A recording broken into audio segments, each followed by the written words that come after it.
My friends, Michael Palmisano here, and I'm here with Chris Shiflett. You might know Chris as the lead guitar player in the Foos. He's also had some side projects, the Dead Peasants, and his solo stuff. He's got a new album coming out, Dead and Gone. Is it the album or just a single? The single's called Dead and Gone. The full length is going to be called Lost at Sea.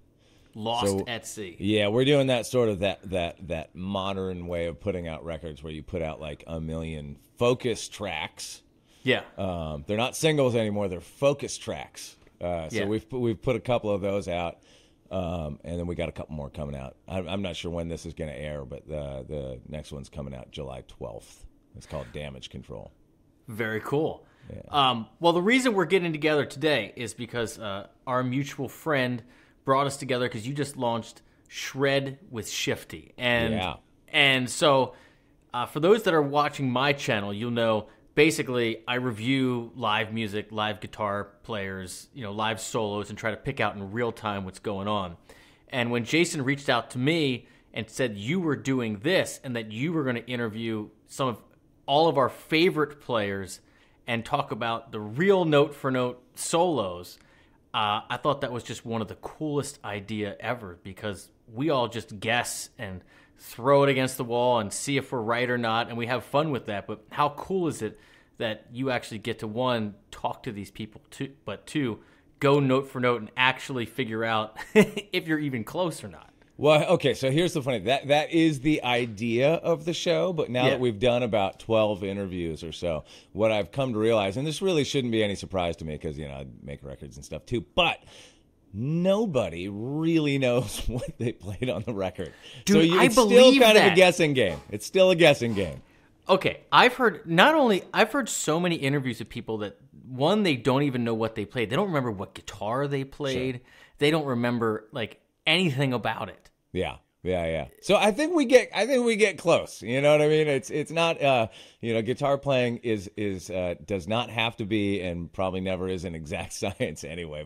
But it is great to get to talk to at least you're talking to the person that actually played it, and you sort of get a sense of how they do their thing and how they build a solo and what they do and it's a range. Some people remember to the minute detail what they were playing, the guitar, the amp, the pedal, all that stuff, who was in the room. And some people totally don't, and it's great. I'll take it any way they got it, you know what I mean? I think it's just great. Dude, yeah, and then there's people like Bill Ward, who said he doesn't even remember recording any of the Hand of Doom album. He's got nothing. Yeah. Well, I get it, man. It's a long career. So one of the things I wanted to talk to you about, and then we'll talk about the guests and the show and what's upcoming, is that knowing you from the Foos, okay, and then having Jason reach out to me and doing a little bit of backstory of what you've been up to, I found your podcast, Walking the Floor, okay? Yeah. That is cool as shit, dude. And I saw this episode 112 with Dave Alvin, okay? Now, I love Dave Alvin. I've loved the Blasters. One of my guitar teachers in GIT named Keith Wyatt has played with Dave Alvin in the Blasters. I don't know if he still does. I don't know what Dave's up to, but they were one of the LA local bands that I went and saw whenever they played, and I just love that honky-tonk, straight down the middle, just gut guitar playing in those tunes. And so I was going through all of your guests you have on that podcast, and it hit me. I was like, this dude's a legit country fan. This dude. Oh, yeah. Sure. And I didn't know, man. Oh, right on. Yeah. There's we over the years I was lucky enough to get to do a lot of interviews. I haven't been doing it lately, Walking the Floor, just because I've been trying to launch this new thing. Yeah. And I just there's only so much time in the day, but I'll probably get back to it at some point. I mean, I think of it as right now just kind of being on hiatus. But Dave Alvin was so cool because he really is he's great on a lot of levels. He's musically and just personally, his life is a sort of a bridge through a lot of different things that I love. Yeah. One being his childhood growing up in what the fuck Downey or whatever, like, and he, because he's old enough to have been around when there were still like honky tonks and stuff out there. Because people don't think of the West Coast as having a country music scene, but way back when there was like honky tonks all over LA, all over the whole West Coast. And so he's old enough to have like experienced that. If I remember correctly, like as a kid, maybe walking into some of those places, as well as just all the like blues stuff that was around, all the roots music. What I think of as kind of like an old California that isn't quite here anymore, Yeah. And then musically, it's like he was around all that like LA punk rock stuff and all the cow punk and like Dwight Yoakam and playing shows with X and Love being Dwight X Yoakam, and then man. and all his like solo. I mean, he's like a historian too. He's such a cool dude and such a great person to talk to. That was a particularly good interview, and I'd never met him before, but I've been a fan of his for a long time. So it's always great, that thing like when you meet somebody you've listened to for a long time and kind of instantly have an easy rapport with them. I thought it was great. Yeah, dude.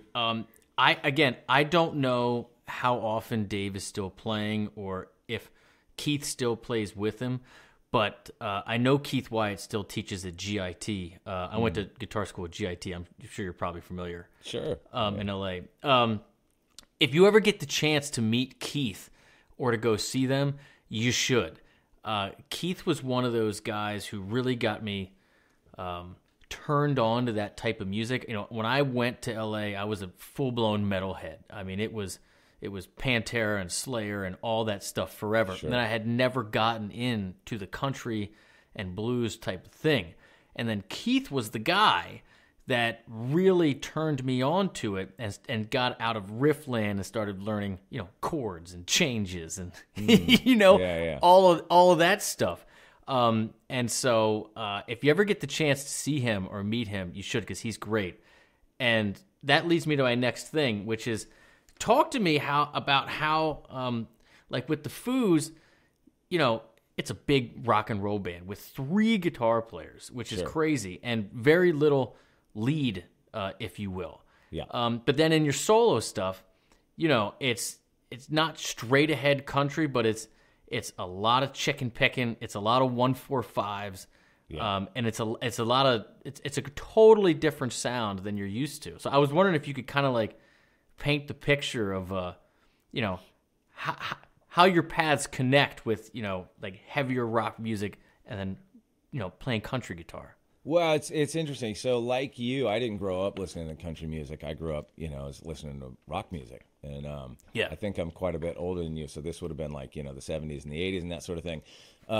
So I had the misfortune that right about the time I came of age and like moved to LA and was like trying to make it, and I'm 18. That's like this huge musical shift was happening. And it was moving away from like 80s rock to like, punk rock and alt rock and grunge and all that stuff, which is totally cool. And I loved all that stuff. But so you moved to LA in the early 90s? Yeah, I moved to LA in January of 1990. But my point being, like, it was a different style of guitar playing than what I had been my main focus. When I was a teenager, I was like, I want to be a lead guitar player, right? Yeah. And then by the time I got into playing around town LA, and then even when I moved up to San Francisco and joined No Use for Name, like a lot of that punk, like sort of that 90s punk rock did have guitar solos in it, but it wasn't the same type of thing, really, you know what I mean? And then I joined the Foo Fighters in '99. But and like you said, with our band, there isn't a ton of like guitar solo stuff. And usually when there is, it's more of like a part, kind of thing. Yeah. So that whole transition musically just made me kind of focus on other stuff. Like rhythm playing, and be like, I never gave a shit about rhythm guitar, when I was a kid. But dude, tell me about it. And Dave, writes in some really interesting chord inversions, that he comes up with that are cool. And so, when I first joined the band, we had a lot of like weird drop tunings and stuff. There was just a whole lot of stuff that was really different for me. And even just something as simple as like having to have a delay pedal and a flanger, I just had never. Dude. I was always like direct into the amp and stuff. Totally. So it's just stuff like that, like really opened my eyes. But then the country thing opened my eyes and changed my playing, And then the country thing was, for me, it's a long story. Like I said, I grew up with rock and roll, but like old stuff like Elvis and and I the love that Stones. shirt, man. Thank you. And the Beatles and all that stuff was like, because I had older brothers, and so I was getting exposed to all that stuff, kind of before the like that led to like Kiss and Aerosmith and Zeppelin and Sabbath and all that stuff. So, but my earliest musical memories are like those really early Stones and Beatles records and Elvis and stuff. So I always loved that sound, and that's and then maybe a little bit later in high school, just kind of got turned on to stuff like, I had like Patsy Cline's greatest hits. I wouldn't say I was like listening to country music, but I thought it was cool. I don't even remember why. I think my stepbrother Steve-O maybe hit me to that, and like some Johnny Cash and stuff. So I wasn't really like into country music, but I just, had a couple of those things just that I would listen to and enjoy, and as well as like a lot of like I love the Stray Cats, and then that sort of led me to like older rockabilly stuff, the original rockabilly stuff, and so I just always had a taste for that, and then in the '90s got into like alt country, music that was happening, and then I just kept kind of going back, going forward. I mean, nowadays I listen to a lot of everything. Yeah. I listen to brand new modern country music. I listen to old vintage classic country music, and everything in between. Well, so from a guitar playing standpoint, when I started getting into country, actually it was bluegrass that bridged the gap for me. And the most unforgiving form of country music guitar playing. The most unforgiving. Yeah. I think people may not realize how unforgiving it is, and it's such a strict idiom, of a genre. It can be as simple as a 1-4-5, but especially when everybody's mixing themselves and one microphone going in and out and nailing all those harmonies, and just like those are some serious players. Oh yeah, and like you said, you think it's simple when you listen to it, but then they're playing over all the chord changes, and there's all this kind of specific stuff that you're going to play over a 5 chord and not the tonic, and all that stuff is really, and it's cooking at like a million miles an hour, and you don't have gain, and you don't have volume, and you can't really there's not a lot of like string bending and stuff, which I figured out trying to play bluegrass. That was like wow, I really rely on string bends because it's a breather.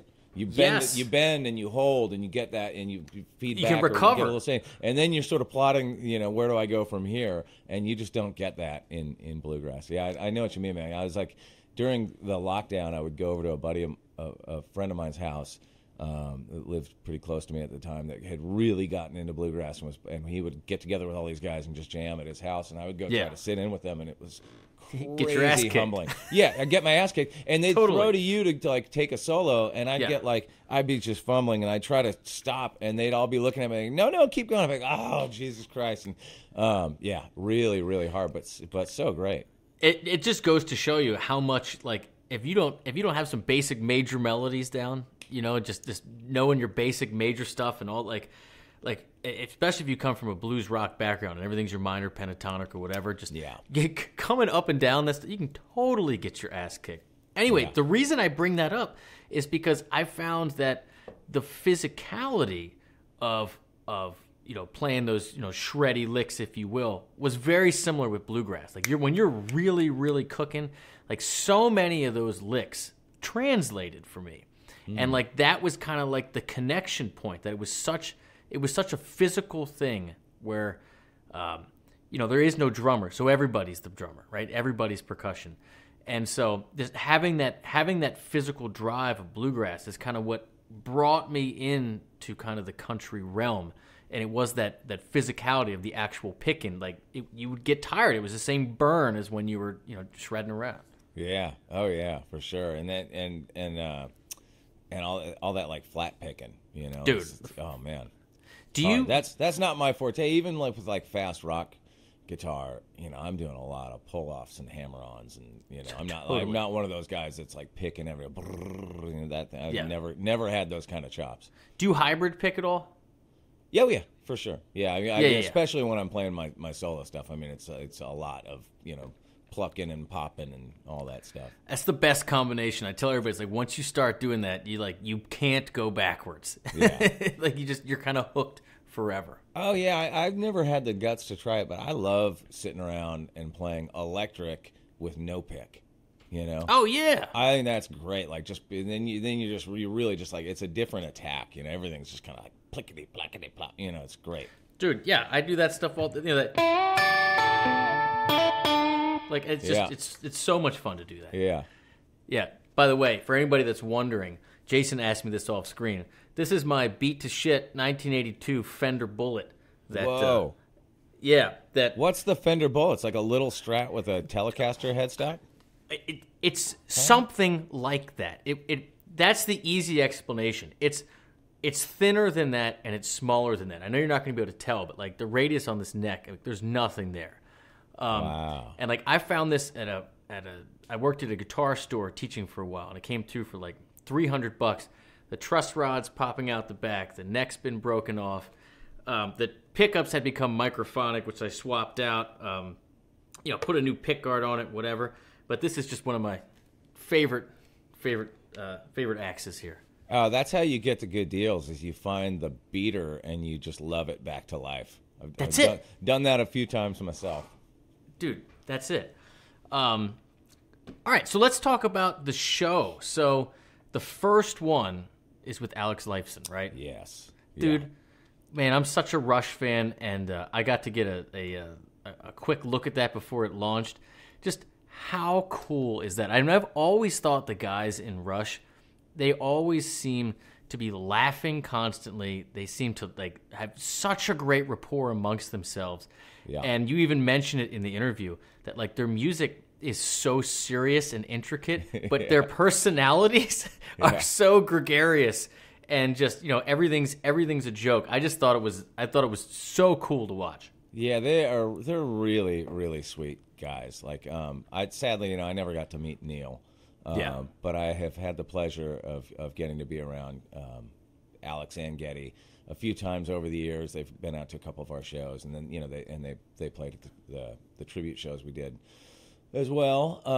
And they are just top notch, so cool. And like I said in the interview, I'd been around them, but I didn't really know Alex. Sure. And he really was one of the first people I reached out to, and he really, like I say in that intro, like he just was like, sure, when do you want to do it? And, he's just so great. And then and in the interview, it's like so fun for me. Those are the funnest interviews when it's somebody that you listen to that much as a kid. Yeah. It means that much to you, and you get to just kind of pick their brain and really get into the weeds.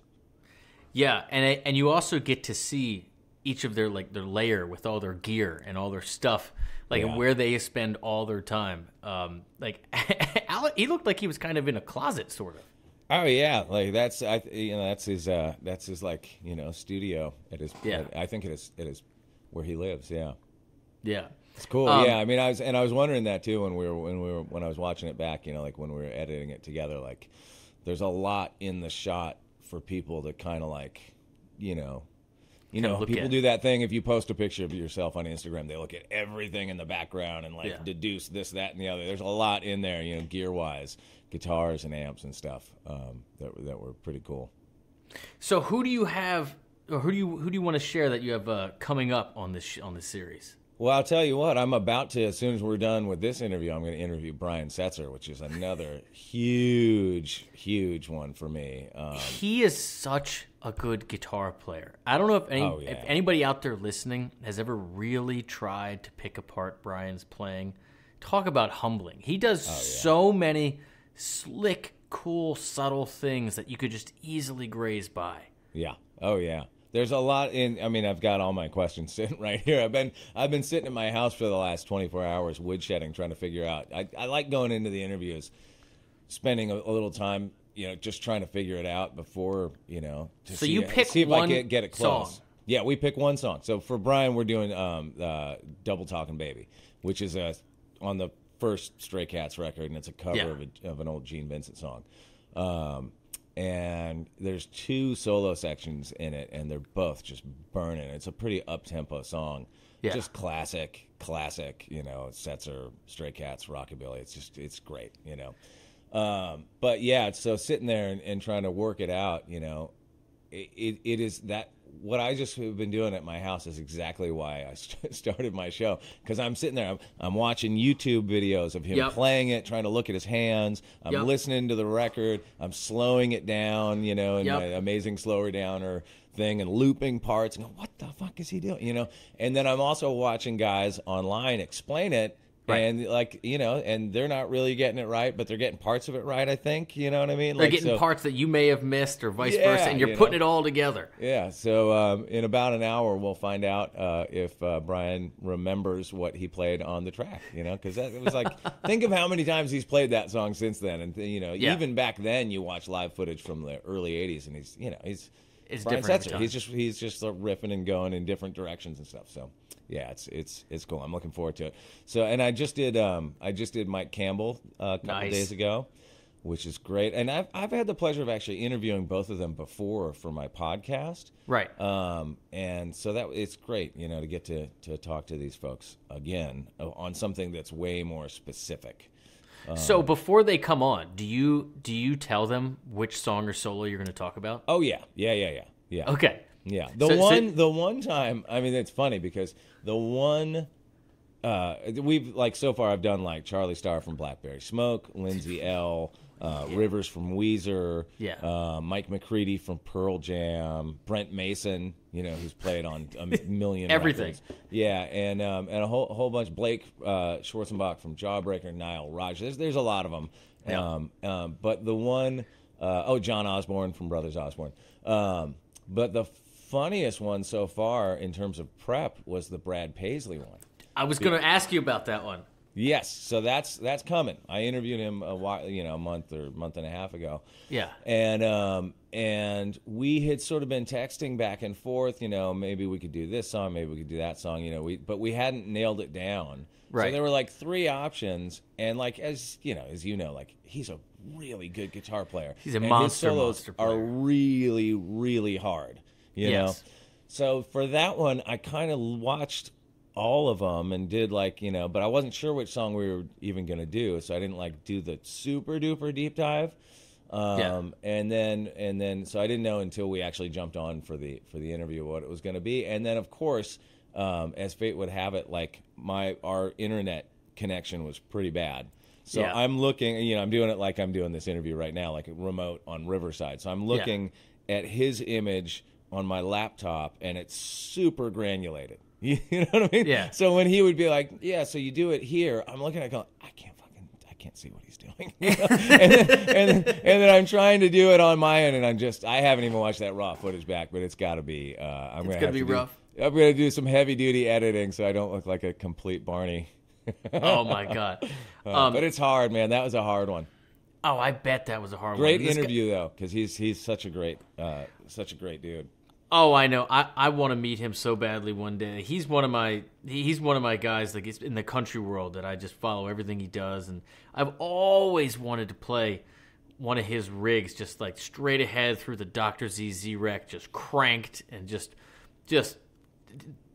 unapologetic, just country missiles. You know what I mean? Oh, country missiles. Yeah, dude, he's got such a blisteringly clean sound. Yeah, blistering. Yeah. I mean, that's one of the great things about so many of the great country players, just incredible chops, and coupled with that tone that they don't have the gain to hide behind that we do in rock and roll. I mean, obviously country guys put gain on their stuff too, and there's exceptions to every rule. But you think of that classic twang, and it's pretty unforgiving.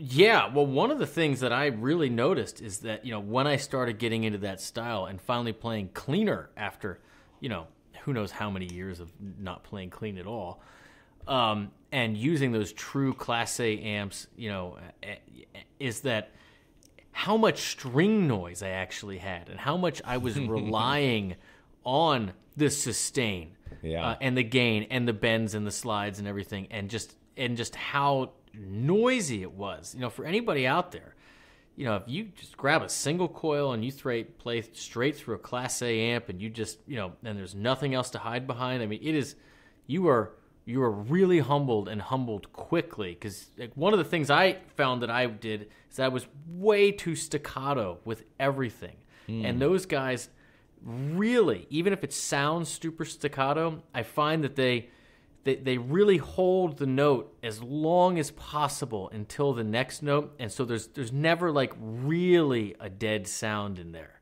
And there's like the thing's constantly ringing. Well, you said something interesting that we didn't talk about, which is the difference between humbuckers and single coil. Hit me. That alone took me quite a while. That was a huge adjustment because I grew up. The only guitar I had when I was a kid was a Les Paul. Yep. And so that was just native to me. Les Paul threw something real loud with a lot of gain. And when you go from that to a Telecaster with a single coil through a little, deluxe reverb or something on 3, that's very, very different. It's a totally different thing. Yeah. Although I'll tell you something interesting that I didn't know, and maybe this is like common knowledge out there. But when I interviewed Brent Mason, he told me that that guitar that's like the one that's like that kind of funky looking silvery one that he's known for. That's a stacked humbucker in the bridge. I didn't know Really? that. Yeah, stacked humbucker. I didn't know that. Yeah. One thing I've seen you play, because you have your tellies, but I see you with the humbucker a lot, but I also see you with the P90 a lot. Yeah. I've never owned a P90, and I want to so badly. Every time one of my friends lets me play one, I'm just like, God damn it, this could be my sound, man. This could be it. Oh, it's great. I started playing a lot of P90s when around the time that we made Wasting Light. I bought, this actually ties into your guitar in a way, because I bought an old non-reverse Firebird on Reverb or eBay or something, sight unseen.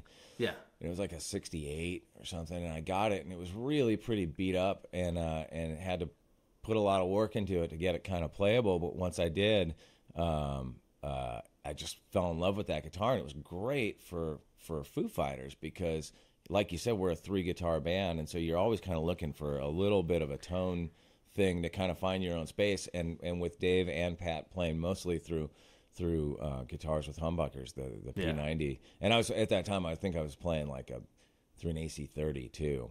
And just driving the amp hot, with one of those hand-wired ones. So it really was like a nice, different tone. It just kind of stuck me in a slightly different place. Yeah. And then I had made I'd done that signature telly through Fender that had humbuckers, and then we made like a version of it with P90s, and then that's been one of my main guitars ever since. Yeah, dude, I really want to try one of those. I've watched a bunch of videos, and people seem to love those things. I've actually never even owned a telly either, and I really want to try one, but I want to try one with those P90s in it. Yeah, well, we're actually gonna we're working on a production model version of the P90 Telecaster with Fender right now. So eventually, once that gets out there someday, I want to make a classic telly signature model, with like the single coils. And then I'll have one of each: the humbucker version, the P90 version, and the classic single coil. What would you do differently? I know, that's why I was talking to Fender about that. I'm like, how do you, other than just stick my name on the back of it, right. What would we do? Like, how do you're not going to improve on what's already there. So I don't, that's a very good question. I don't know. Maybe it would just be my face painted, on it to, make it different. So on that note about being 3 guitars and the Foos, like, how do you view, I don't know. I've never been in a band with 3 guitars, and now you have keys too, right? So how do you view your role and doing less to try to fit in spots there? That seems like that's a lot harder than people might think. Yeah, I mean, it's something, I get asked that a lot, and it's something that we really thought about a lot when Pat first came back, thought about it in the sense of, playing in different spots on the neck and all that sort of thing, so that it wasn't just everybody playing the same thing all the time. Now I feel like it's just something we kind of naturally slot into. Yeah. And it varies. I mean, there's a song on the new record called "Show Me How" that we just started playing live on this last run of dates that we did. And the way that we play it live is everybody's playing not the part that they played on the record. Really? So, yeah, Pat's playing my part. How'd that come I'm about? playing Dave's part. Dave's not playing on most of it because he wanted to just be able to sing. So it's really most of the song is like me and Pat kind of covering. And so you just listen to the song and just go, well, what's the most important part? Like that has to be there, that has to be there, and that has to be there. So we got to cover those, you know? That's such an interesting thing you bring up. I haven't thought about that because I never thought of that band as one that what you heard on the studio and what you saw out on the road were like very different things. You know what I mean? It always felt like it's like the same thing. And I know that that's not entirely true, but it's so interesting to hear you say that.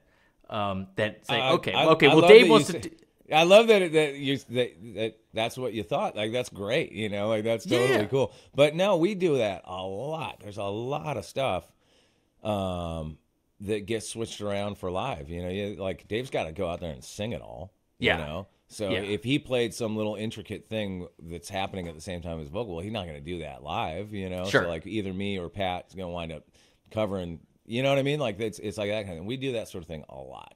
It's just so cool to think about and hear about because so many of the people that are watching stuff like this, they're in their own bands or whatever, and they're always trying to figure out, like you said, what's the most important part? Like what makes the song what it is? What are the pieces that we have to work with? Yeah. And how do we keep that focus and that energy and deliver it? And it makes so much sense when you said that, but I've never put that band in that category of like, oh, there's the studio and then there's the live band. I've always just been like, no, it's fucking rock and roll and the energy's the same, always there. Well, hopefully we can, deliver the energy the same way, either way. Yeah. I guess that's the goal, yes. is that you present it live in a way that the people that like the recorded version are like, yay, so sure. For sure. And it's interesting, and you can sort of apply that thing to like when you're learning other people's songs. Like I remember when I was playing in Chevy Metal, and we were doing a whole bunch of Stone songs, and Stone songs are really hard to cover because you listen to them and you don't realize it just as a casual listener, but there's a whole lot going on. And a lot of times on a Stone song, there might just be one guitar track that's kind of noodling throughout it. And there's a lot of cool stuff in there that's like not a pattern, that things that don't repeat. And so like I remember that being like a thing that we tried to do, like find the parts that you can turn into patterns. Yeah, and that's a good point. You know what I mean? Like, because that aren't necessarily there. Yeah, that's a really good point. Yeah. Well, on that note, that's pretty much all I have for you, man. So, well, then fuck you, I'm out of here. Well, then fuck you, I'm out of here. No, I just wanted to say thanks for doing this, and I'm excited for this series to come out. Just your list of guests are just incredible, and so these are all going to be on the Premier Guitar channel, right? These are going to be on a site called volume.com. And there you go. So so the main thing with this, because it's guitar and it's kind of instructional, is that you're going to want to watch the video. And the video is going to live at volume.com/Shifty. That's where you're going to find the full video episodes. And then there will be podcast, like a podcast version as well. And that'll just kind of live wherever you stream podcasts. But you're going to want to see it. You know what I mean? Totally. You're going to see where these people's hands are. Totally. And I will link that up in the description. Awesome. And I will also put a link to your website. And anything else you want to plug while you're on here? Oh, man, I think we covered it. The show, new music. I got some tour dates. Again, I don't know when this is airing, but I'm doing some shows around the West Coast in August. I saw that. I was hoping you'd be on the East Coast, but it all looked like California. I'm in Baltimore, by the way. Oh, right on. I used to live in Laurel when I was real young. Really? Yeah. It's exactly as you left it. It's not. I actually went back and found it because I could always remember the address where we lived, and I went back and I looked at my old neighborhood. It's so radically different. It's wild. Really? Yeah. All built up? I haven't lived there since I hadn't seen it since I was 6, so the perspective was so it's completely huge. different. Yeah, everything got small.